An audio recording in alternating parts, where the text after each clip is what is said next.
Hello दोस्तों, आप सभी का स्वागत है मेरा यूट्यूब चैनल सुबह स्टडी पे। आज हम लोग पढ़ेंगे जो खान सर का बुक है जो कि सार संग्रह है उसका अगला पार्ट। तो चलिए शुरू करते हैं। पहला क्वेश्चन हो जाएगा, पैराडाइज लास्ट के रचनाकार कौन है? तो पैराडाइज लास्ट के रचनाकार हो जाएंगे मिल्टन। और आगा खा कब का संबंध कहेगा तो आगा खा कब के संबंध हो जाएगा हॉकी से। आगे हो जाएगा, सम्यक आचरण का संबंध जैन धर्म से है। जैन धर्म के संस्थापक आदिनाथ या ऋषभदेव है। जो सम्यक आचरण है इसका संबंध हो जाएगा जैन धर्म से। और जैन धर्म के संस्थापक कहेगा तो ये थे ऋषभदेव। और जैन धर्म के वास्तविक संस्थापक कहेगा तो महावीर हो जाएंगे। जैन धर्म के 3 रत्न होते हैं। क्या क्या होता है तो सम्यक ज्ञान, सम्यक दर्शन और सम्यक आचरण। ये क्या है तो जैन धर्म के 3 रत्न है। और ऋषभदेव के कहेगा प्रतीक चिन्ह क्या था तो प्रतीक चिन्ह हो जाएगा सांड। मठ, मंदिर और स्तूप के संबंध कहेगा तो ये हो जाएगा बौद्ध धर्म से। बौद्ध धर्म के संस्थापक कहेगा तो गौतम बुद्ध हो जाएंगे। आगे देखेंगे, आगे हो जाएगा, माउंटबेटन योजना के तहत भारत पाकिस्तान का विभाजन हुआ था। और माउंटबेटन योजना 1946 में लाया गया था। यदि वायुमंडल नहीं हो तो आकाश का रंग कैसा होगा तो आकाश का रंग काला दिखाई देगा। आकाशीय पिंड के अध्ययन को क्या कहते हैं? आकाशीय पिंड को अध्ययन के कहते हैं खगोल शास्त्र। आगे देख लेंगे, आगे हो जाएगा, प्राथमिक क्षेत्र के अंतर्गत कृषि एवं वन उत्पादन आता है। प्राथमिक क्षेत्र के अंतर्गत कृषि एवं वन उत्पादन आता है। भारत में आर्थिक उदारीकरण के जनक किसे माना जाता है तो डॉक्टर मनमोहन सिंह को भारत में आर्थिक उदारीकरण के जनक माना जाता है। केरल में सर्वाधिक महिला साक्षरता है, यानी कि 2011 के जनगणना के अनुसार सर्वाधिक महिला साक्षरता किस राज्य में है तो केरल में है। न्यूनतम महिला साक्षरता वाला राज्य कहेगा तो ये हो जाएगा बिहार। न्यूनतम महिला साक्षरता वाला राज्य हो जाएगा बिहार। आगे देखेंगे, यदि वायुमंडल न हो तो पृथ्वी कैसी दिखाई देगी तो ये दिखाई देगी काली। एक अश्व शक्ति बराबर कितना होता है? एक अश्व शक्ति बराबर होता है 746 वाट। एक आवर्धक लेंस में कौन सा लेंस होता है तो एक आवर्धक जो लेंस है उसमें उत्तल लेंस होता है। अल्बर्ट आइंस्टीन एक भौतिक शास्त्री थे और इनको नोबेल पुरस्कार दिया गया था 1921 में। भूपर्पटी में दूसरी बहुलता से पाई जाने वाली धातु कौन सा है तो भूपर्पटी में दूसरी बहुलता से पाई जाने वाला धातु कहेगा तो ये हो जाएगा लोहा। दूसरा हो जाएगा को धातु तो ये हो जाएगा लोहा।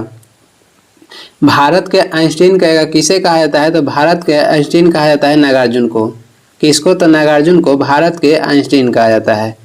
आगे देख लेंगे, अगला क्वेश्चन हो जाएगा, कोलेस्ट्रॉल की अधिकता से हृदय रोग होता है। कोलेस्ट्रॉल की अधिकता हो जाएगा आपके शरीर में तो कौन सा होता है रोग होता है हृदय रोग।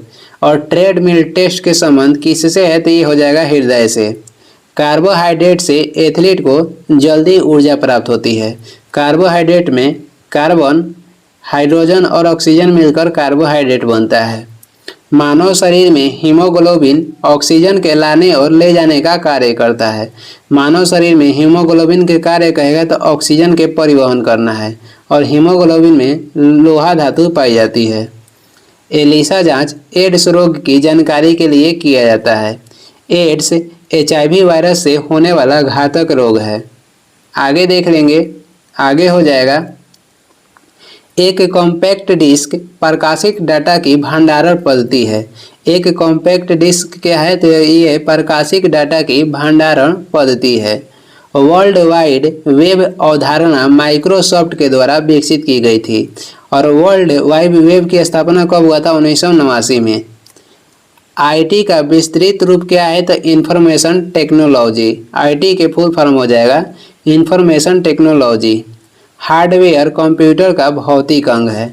हार्डवेयर कंप्यूटर का भौतिक अंग है। और कंप्यूटर के क्षेत्र में कहेगा कि महान क्रांति कब आया था? कंप्यूटर के क्षेत्र में महान क्रांति आया था 1960 में। आगे देखेंगे, अगला क्वेश्चन हो जाएगा, DOS का विस्तृत रूप क्या है तो ये हो जाएगा डिस्क ऑपरेटिंग सिस्टम। अफीम पौधे के फूल से बनाया जाता है। अफीम किससे प्राप्त होता है तो पौधे के फूल से। कबीर के गुरु कौन थे? तो कबीर के गुरु थे रामानंद। और कबीर की रचना क्या है? तो कबीर की रचना हो जाएगा बीजक। परम, परम भारत का एक सुपर कंप्यूटर है। परम क्या है? तो भारत का एक सुपर कंप्यूटर है। आगे देखेंगे, जफरनामा को फारसी में गुरु गोविंद सिंह ने लिखा था। जफरनामा को फारसी में किसने लिखा था? तो गुरु गोविंद सिंह ने लिखा था। गुरु गोविंद सिंह ये सिखों के 10वें गुरु थे और इनका जन्म हुआ था पटना में 1666 में। और इन्होंने खालसा पंथ की स्थापना कब किया था? तो 1699 में। भारतीय शासन अधिनियम 1935 को भारतीय संविधान का ब्लूप्रिंट समझा जाता है। भारतीय शासन अधिनियम 1935 को भारतीय संविधान का ब्लूप्रिंट समझा जाता है। और जो उन्हें भारतीय शासन अधिनियम 1935 है, इसका योगदान हमारे संविधान में सर्वाधिक है। राष्ट्रपति द्वारा मुख्य निर्वाचन आयुक्त एवं अन्य चुनाव आयुक्तों की नियुक्ति की जाती है। और निर्वाचन आयोग के जो गठन हुआ था, ये हुआ था 25 जनवरी 1950 को। 25 जनवरी 1950 को। निर्वाचन आयोग में एक मुख्य निर्वाचन आयुक्त होते हैं और 2 उनके असिस्टेंट होते हैं। और टोटल कहेगा कितने होते हैं? तो टोटल 3 होते हैं।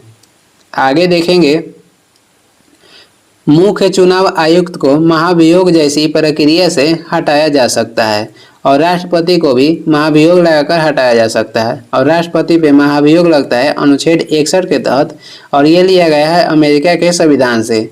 और राष्ट्रपति पे महाभियोग संसद के कोई भी सदन लगा सकता है, उच्च सदन या निम्न सदन। विकासशील तथा अर्धविकसित देशों के लिए तृतीय विश्व पद का प्रयोग किया जाता है। विकासशील तथा अर्धविकसित देशों के लिए तृतीय विश्व पद का प्रयोग किया जाता है। भारत क्या है? तो भारत एक विकासशील देश है। वेबर ये चुंबकीय फ्लक्स की इकाई है। वेबर किसकी इकाई है? चुंबकीय फ्लक्स की। और चुंबकीय क्षेत्र की इकाई क्या होता है? तो ये हो जाएगा टेस्ला। चुंबकीय क्षेत्र की एसआई मात्रक टेस्ला होता है। और सीजीएस मात्रक कहेगा तो ये हो जाएगा गॉस। सीजीए का मात्रक क्या हो जाएगा? सीजीएस तो गॉस, और एसआई हो जाएगा टेस्ला। एक लेड एसिड सेल को आवेशित करने के लिए डीसी सप्लाई की आवश्यकता होती है। एक लेड एसिड सेल को आवेशित करने के लिए डीसी सप्लाई की आवश्यकता होती है। आगे देखेंगे, आगे हो जाएगा, स्टील में कार्बन की प्रतिशत कितना होता है? 1.2 से 1.7% तक होता है, या कहीं कहीं 1.2 से 1.5% भी देता है। और स्टील में कार्बन की मात्रा उसको कठोर बनाने के लिए प्रदान की जाती है। एक्स किरणें का तरंग दैर्घ्य 10⁻⁻10 मीटर से लेके 10⁻⁻8 मीटर तक होता है। एक्स किरणों के खोज कहेगा तो ये किए थे रोटेंजन ने। एक अस्थायी चुंबक का चुंबकन बल जब हटता है तो उसका चुंबकत्व नष्ट हो जाता है। एक अस्थायी चुंबक के जो चुंबकन बल है वो हटता है तो उसका चुंबकत्व क्या होता है? नष्ट हो जाता है। और चुंबक को गर्म करने पे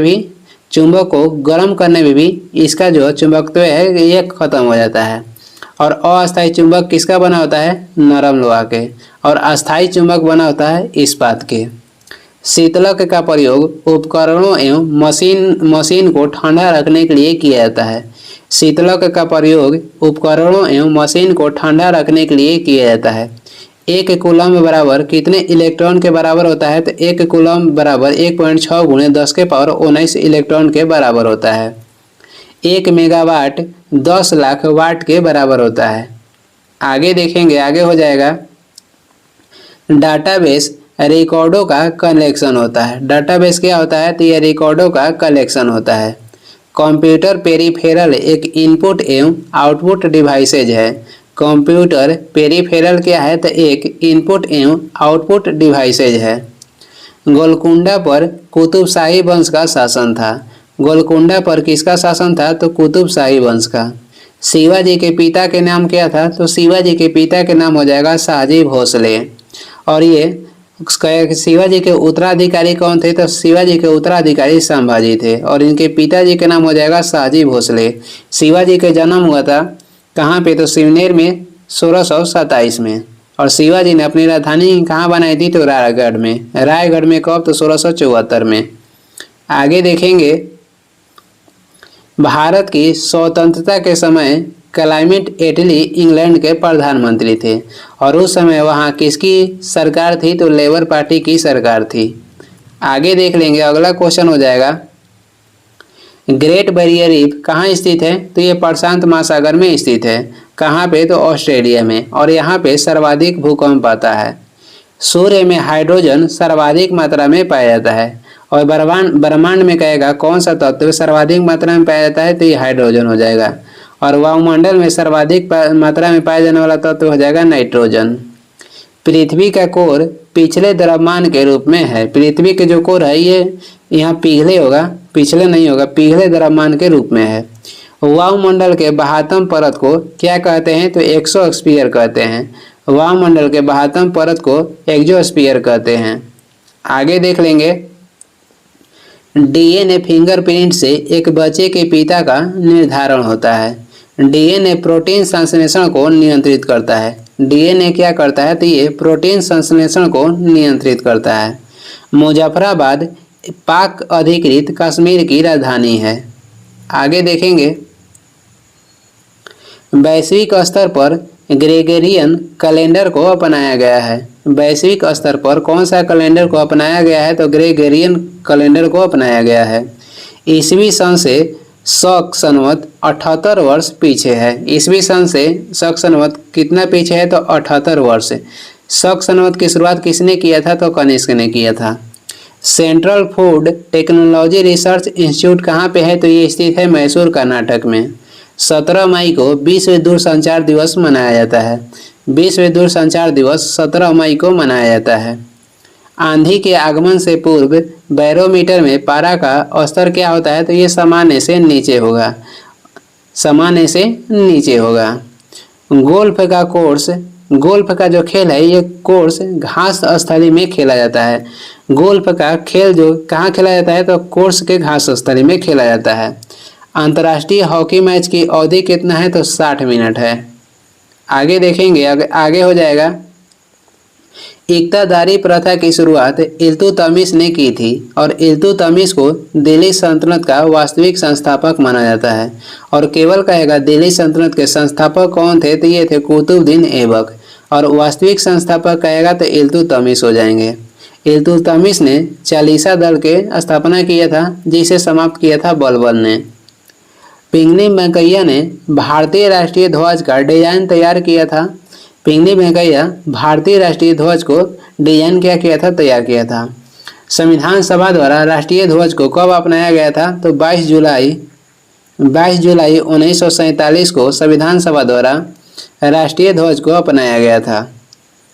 दयानंद सरस्वती ने सत्यार्थ प्रकाश नामक पुस्तक की रचना की है। दयानंद सरस्वती ने सत्यार्थ प्रकाश नामक पुस्तक की रचना की है। और इन्होंने आर्य समाज की स्थापना किया था बम्बई में 1875 में। बम्बई से नाम बदल के मुंबई कब किया गया था? तो 1995 में किया गया था। प्रकृति की ओर लौटो ये किसने नारा दिया था? तो प्रकृति की ओर लौटो नारा दिए थे रूसो ने। और दयानंद सरस्वती का नारा था वेदों की ओर लौटो। प्रकृति की ओर लौटो नारा दिए थे रूसो और वेदों की ओर लौटो दयानंद सरस्वती दिए थे। आगे देख लेंगे, शुक्र ग्रह एक क्या है? तो अंतःग्रह है और इसे भोर और शाम का तारा कहा जाता है। उत्तर अफ्रीका में स्थित घास का मैदान सवाना, उत्तर अफ्रीका में स्थित घास के मैदान को क्या कहते हैं? तो सवाना कहते हैं। यह एक उष्णकटिबंधीय घास का मैदान है। सूर्य एवं तारों की ऊर्जा का कारण क्या है? तो नाभिकीय संलयन हो जाएगा। तमिलनाडु में ज़्यादा जो वर्षा होती है ये होती है उत्तरी पूर्वी मानसून से। और भारत में सर्वाधिक वर्षा कहेगा तो दक्षिण पश्चिम मानसून से होता है।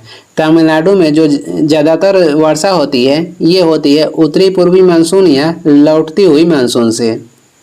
आगे देख लेंगे, आगे हो जाएगा, सूर्य तथा तारों की असीमित ऊर्जा का स्रोत क्या है? तो नाभिकीय संलयन हो जाएगा। सूर्य के बाद पृथ्वी के सबसे निकट तारा कौन सा है? तो ये हो जाएगा प्रकिस्मा सेंचुरी। यहाँ कुछ गलत टाइप पे है तो ये हो जाएगा प्रकिस्मा सेंचुरी होता है। सूर्य के बाद पृथ्वी के सबसे निकट तारा हो जाएगा प्रकिस्मा सेंचुरी। आगे देखेंगे, आगे क्वेश्चन हो जाएगा, सिल्वर का अयस्क क्या है? तो ये हो जाएगा लूनर कास्टिक।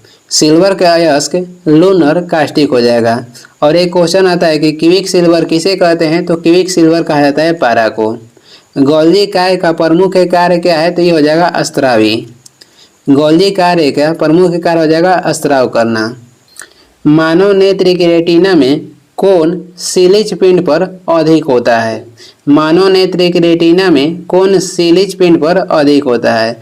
और मानव नेत्र में कहेगा प्रतिबिंब कहाँ पे बनता है? तो ये बनता है रेटिना पर। प्रतिबिंब रेटिना पर बनता है। प्रकाश संश्लेषण का प्रथम स्थिर यौगिक कहेगा तो ये हो जाएगा ग्लूकोज। कांचीपुरम ये पल्लव की राजधानी थी और पल्लव वंश के संस्थापक कहेगा तो सिंह विष्णु हो जाएंगे। राजधानी हो जाएगा कांचीपुरम। आगे देखेंगे, पल्लव वंश के संस्थापक थे सिंह विष्णु। सिंह विष्णु को पल्लव वंश के वास्तविक संस्थापक भी माना जाता है और संस्थापक भी पल्लव वंश को ही माना जाता है। राष्ट्रकूट की राजधानी कहाँ थी? तो मान्यखेत थी। राष्ट्रकूट वंश की राजधानी हो जाएगा मान्यखेत। और कहेगा संस्थापक कौन थे? तो संस्थापक थे दंती दुर्ग। और राष्ट्रकूट वंश की स्थापना दंती दुर्ग ने 752 ईस्वी में की थी। और एलोरा के कैलाश मंदिर के निर्माण किसने करवाया था? तो राष्ट्रकूट वंश के शासक कृष्ण प्रथम थे। आगे देख लेंगे, भगवान बुद्ध का संबंध किस कुल से है? तो शाक्य कुल से। भगवान बुद्ध का संबंध हो जाएगा शाक्य कुल से। कुतुबुद्दीन ऐबक ने 2.5 दिन के झोपड़ा बनवाया था कहाँ पे? तो अजमेर राजस्थान में। कोलंबस द्वारा अमेरिका की खोज की गई थी और कोलंबस ने अमेरिका की खोज कब किया था? तो 1492 में। आगे देख लेंगे, अगला क्वेश्चन हो जाएगा, भगत सिंह, राजगुरु और सुखदेव को जब फांसी हुई थी तो उस समय भारत का वायसराय कौन था? तो उस समय भारत के वायसराय कहेगा तो लॉर्ड इरविन थे। और गांधी इरविन समझौता कहेगा कब हुआ था? तो गांधी इरविन समझौता हुआ था 5 मार्च 1931 को। और भगत सिंह, राजगुरु, सुखदेव को फांसी कब दी गई थी? तो 23 मार्च 1931 को ये तीनों को फांसी दी गई थी। भरतपुर राजस्थान में, जो भरतपुर है ये राजस्थान में स्थित है। और केवलादेव घाना पक्षी विहार ये राजस्थान के भरतपुर में स्थित है। और कहेगा कि राजस्थान का प्रवेश द्वार किसे कहते हैं? तो राजस्थान के प्रवेश द्वार कहते हैं भरतपुर को। और भारत के प्रवेश द्वार कहेगा तो मुंबई को कहते हैं। सबसे अधिक मक्का उत्तर प्रदेश में होता है। आगे देख लेंगे, आगे हो जाएगा, रैंड ये दक्षिण अफ्रीका की मुद्रा है। रैंड क्या है? तो दक्षिण अफ्रीका की मुद्रा है। और दक्षिण अफ्रीका की राजधानी कहेगा तो दक्षिण अफ्रीका की राजधानी कितने हैं? तो 3 है। कौन कौन सा है?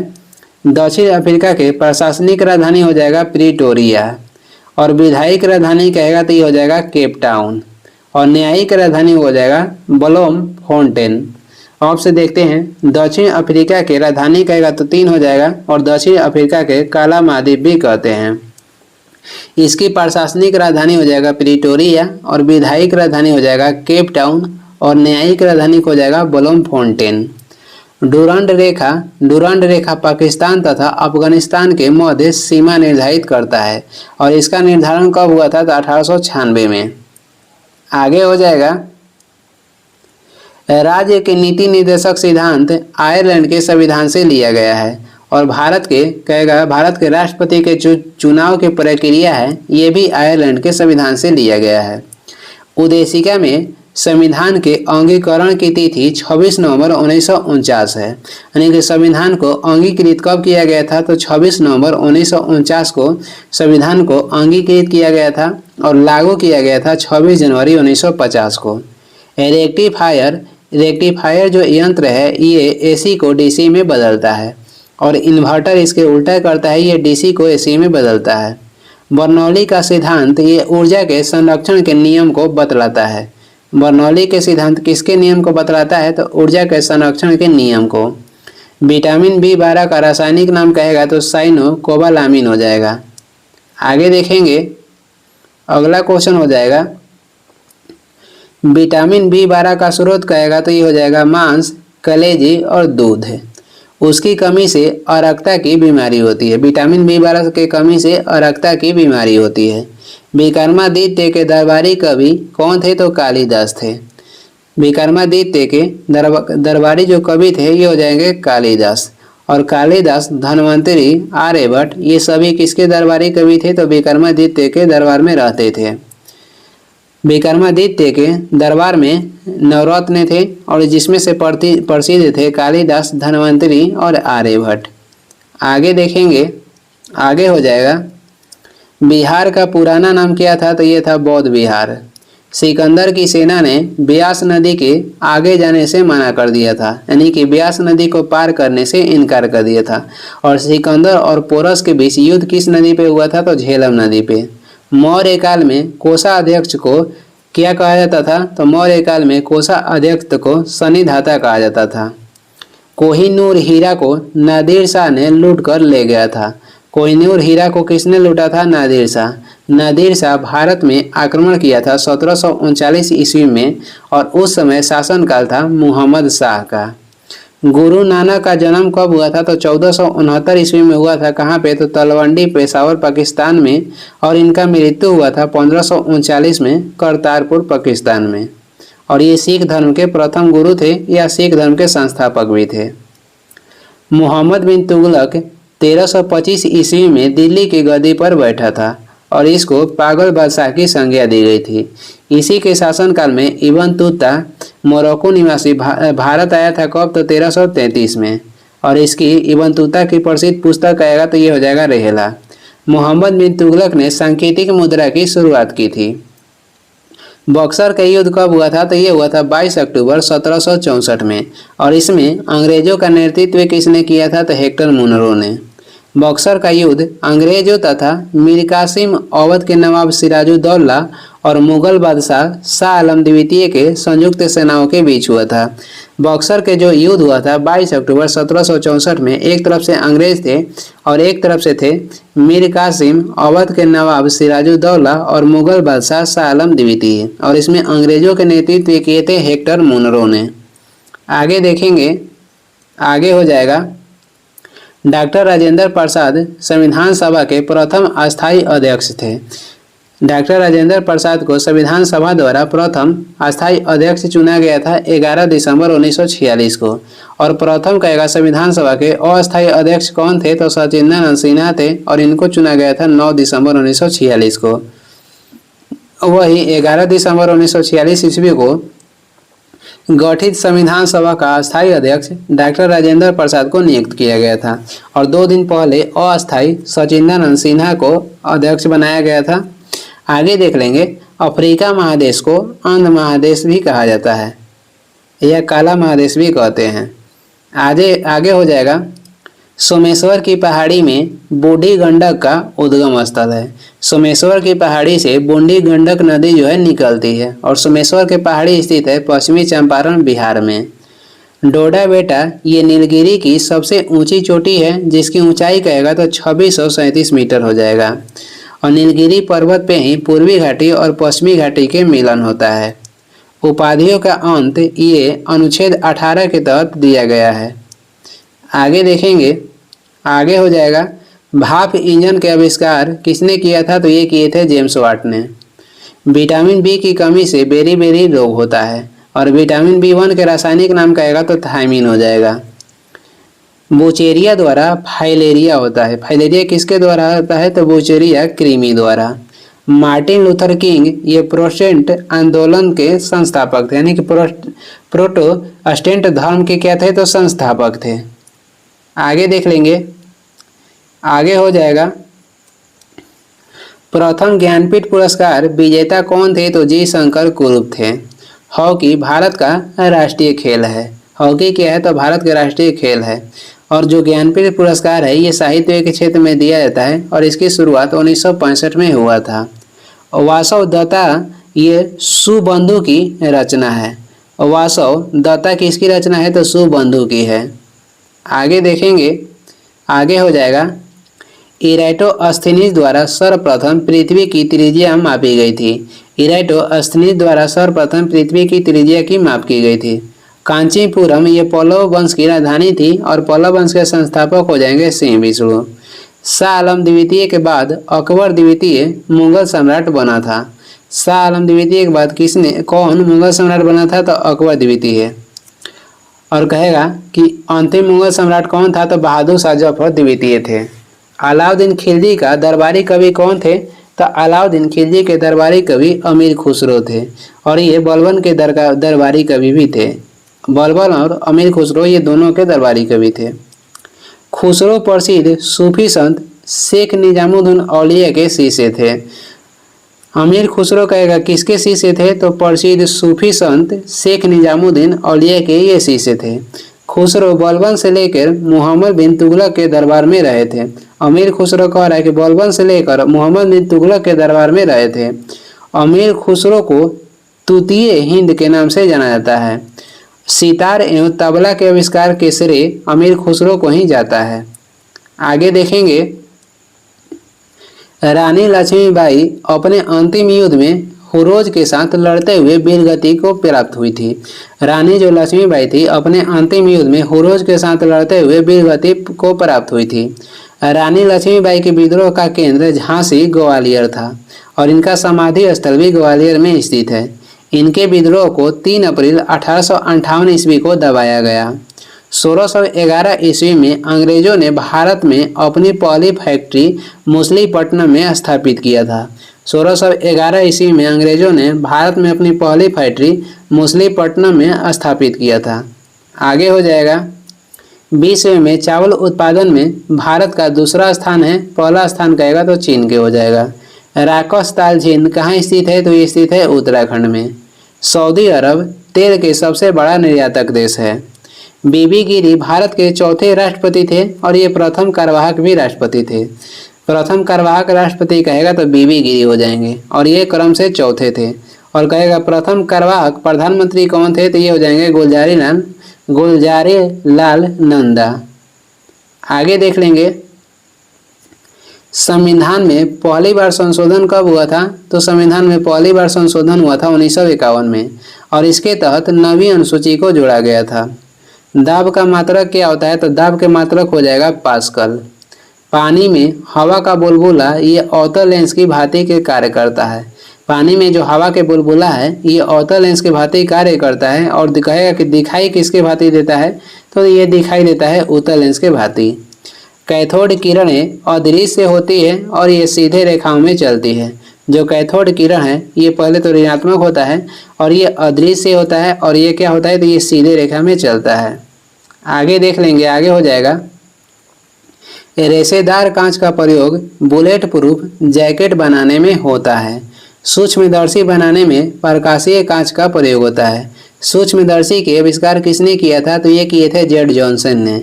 और इलेक्ट्रॉन सूक्ष्मदर्शी के आविष्कार किए थे नूल और रुस्का मिलकर। सूक्ष्मदर्शी के आविष्कार किए थे जेड जॉनसन और इलेक्ट्रॉन सूक्ष्मदर्शी के आविष्कार किए थे नूल और रुस्का। सूक्ष्मदर्शी बनाने में प्रकाशीय कांच का प्रयोग होता है और रेशेदार कांच का प्रयोग बुलेट प्रूफ जैकेट बनाने में होता है। ये इस वीडियो के लास्ट क्वेश्चन है और वीडियो को लास्ट तक देखने के लिए धन्यवाद। वीडियो पसंद आ रहा है तो लाइक कर दें और चैनल पर नए हैं तो सब्सक्राइब भी कर दीजिएगा। कुछ सुझाव एवं सलाह देना है तो कमेंट करके ज़रूर बताएं और इसका PDF चाहिए तो डिस्क्रिप्शन में टेलीग्राम के लिंक है, वहां से डाउनलोड कर लीजिए या टेलीग्राम पे सर्च भी कर सकते हैं शुभ स्टडी। Thank you.